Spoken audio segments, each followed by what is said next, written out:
शिकून पोरगा इंजिनियर झाला, 10 मजली बिल्डिंग बांधत असेल, पण आपल्याला घडवणाऱ्या मायबापांसाठी 10x10 खोली जर आनंदानं बांधू शकत नसेल, करंटा इंजिनियर आहे तो, कामाचा नाही. खूप मोठा डॉक्टर झाला, नुसतं हात लावायची 1000 रुपये फी घेतो, पण आई बापाला खोकला झाला तेव्हा औषध नेऊन द्यायला त्याचं रिकाम पण नसेल, कामाचा डॉक्टर नाही तो भाऊ.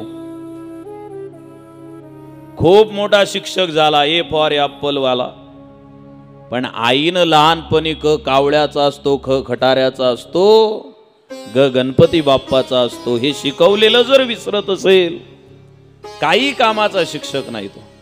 खूप मोठा शेतकरी झाला, धान्याचा गोदाम भरला त्याचा भाऊ, पण आई बापाच्या ताटात जर भात भाजी भाकर वेळेवर नसेल, काही कामाचा शेतकरी नाही तो. आणि सगळ्यात महत्वाचं, खूप मोठा महाराज झाला, सगळ्या जगाला सांगते आई माझी मायेचा सागर.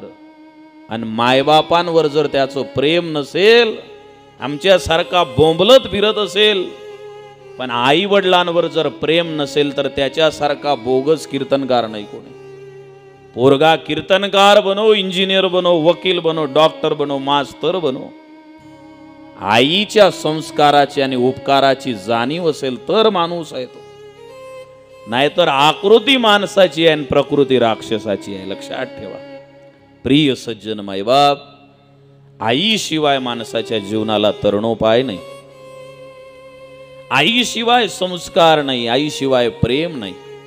किती निरागस आहे होते.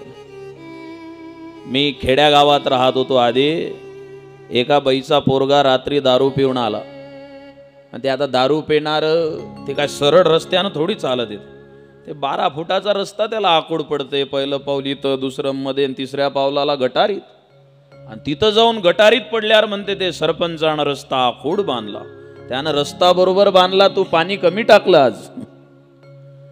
हे गटारीत जाऊन पडणार पोरग रात्री 2 वाजता घरी आलं, आणि पाटलीवरचे भांडे खाली पाडले, त्यानं आपटले, सगळी गल्ली जागी झाली. मायनं दरवाजा बंद करून घेतला, त्याला म्हणे चुप बस, तुझा बाप उठला तर सगळ्या गावात कल्ला करेन. आमच्या इकडचा शब्द आहे दांगडो करीन, इकडे कालवा म्हणतात वाटतं, कालवा करीन, दांगडो करील, धिंगाणा करीन, शांत बस. तेव्हा आता दारू पिणार ते काय ऐकते, त्यानं अजून जोरात बडबड केली. शेजारच्या बाईनं ऐकली, ते दोघी जणी ते सार्वजनिक नळावर पाणी भरायला आल्या. रात्री जिनं आवाज ऐकला होता हिच्या पोराचा, ते म्हणे रात्री तुमचा बाळ्या दारू पिऊन आलता वाटते. हिचा पोरगा आलता का नाही दारू पिऊन? आला होता. पण जिनं विचारलं रात्री बाळ्या दारू पिऊन आलता वाटते, ही माय तिला उलटी म्हणे, तो काय एकटाच पेते का, सारं गावच तर दारू पेते. दारू पिणार नालायक लेकरू आहे, पण तरी सुद्धा प्रेम तिचं इकडे तिकडे होत नाही. वागवणारं लेकरू असेल त्याच्यावरही प्रीती. ऐसी कळवळ्याची जाती करी लाभाविन प्रीती, पोटी भार वाहे त्याचे सर्वस्व ही साये. संत माणसाला विचाराच्या गर्भात वाढवत असतात आणि सद्विचार देत असतात, तशी माय प्रेमाच्या गर्भात वाढवते आणि विश्वाचं दालन खुलं करून देते. आई आहे ते. त्या आईला नमस्कार केला. वंदहू कौशल्यादिशी प्राची, एवढ्या याच्यावर सुरू आहे. वाचतील 11. वशिष्ठजींना नमस्कार केला. अज्ञान तिमिरांधश्च ज्ञानांजनं शलाकया चक्षुरमीलितमेनं तस्मै श्री गुरुवे नमः. अखंड मंडलाकारं व्याप्तमेन चराचरं तत्पदं दर्शितमेन तस्मै श्री गुरुवे नमः. भरतजींना नमस्कार केला. प्रत्येकाचं एक एक सांगत बसणार नाही. सर्वांना वंदन केलं. 7 श्लोक लिहिले. 7 श्लोक का लिहिले?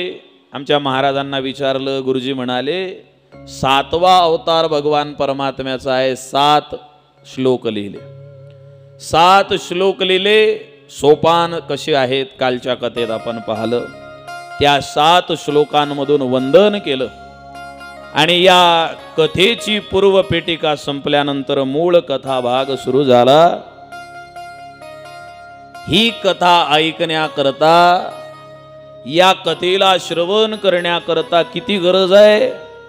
गोस्वामी तुलसीदासजी म्हणतात, सुनी नहीं कथा नहीं जिस काना, श्रवण रंध्र अही भवन समाना. ज्या कानानं ही कथा ऐकल्या जात नाही, तुलसीदासजी म्हणतात ते कान कान नाहीत लेका, सापाची बिळ आहेत. हे कान श्रवण रंध्र अही भवन समान. जर कानामध्ये भगवान परमात्म्याची ही कथा गेली नसेल, जन्म गेला असेल तसाच, त्याला लाभलेले कान कान नाहीत, ते सापाचे बिळ आहेत. या डोळ्यानं जर ही कथा परमात्म्याची मूर्ती बघितली नाही, ते डोळे नाहीत. संतांनी फार सुंदर लिहिलं, याचा उद्देशच तो आहे. हे सर्व शरीर जे भेटलेलं आहे, शेकडो प्रमाण सांगता येतील, या शरीराचा उद्देश आहे भगवान परमात्म्याचं कथा रस सेवन करणं.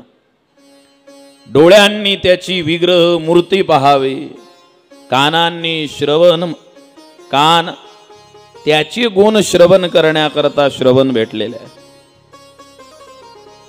हातांनी त्याची पूजा करावी. है मोह का भूषण यही, सत ज्ञान जग को बोलना. है नेत्र का भूषण यही, गुरु चरण देख कर डोलना. है हाथ का भूषण यही, उपकार करना दीन से.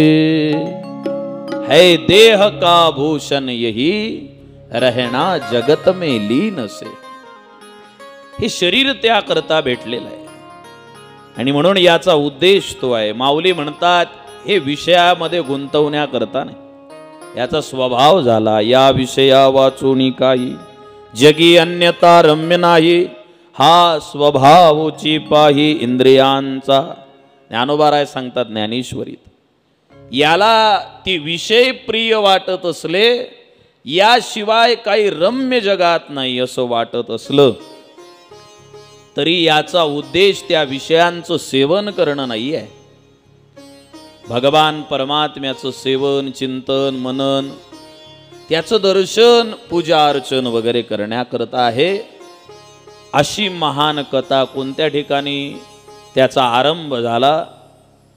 दोन प्रकारचे उल्लेख आहेत. पहिला उल्लेख असा, अगस्ती मुनींकडे भगवान भोलेनाथ आणि सती माता श्रवण करण्याकरता आले, इथून सुरुवात.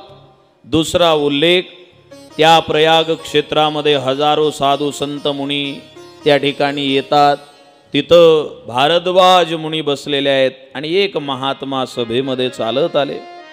त्या महात्म्यांना भारद्वाज मुनींनी उठून प्रणाम केला आणि स्वतःचं आसन बसायला दिलं आणि सांगितलं, महाराज बसा.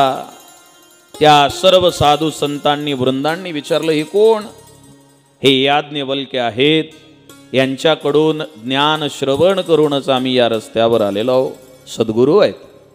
आणि मग त्यांनी कथा सांगायला सुरुवात केली. या कथेचा आरंभ, ती कथा त्यांनी जे सांगितली त्याच कथेचा आरंभ भगवान भोलेनाथ आणि सती माता अगस्ती मुनींकडे आल्यानंतर कथा श्रवण करायला बसले. दोघही जण सोबत सोबत आले. रामचरित मानसमध्ये त्याचा उल्लेख आहे.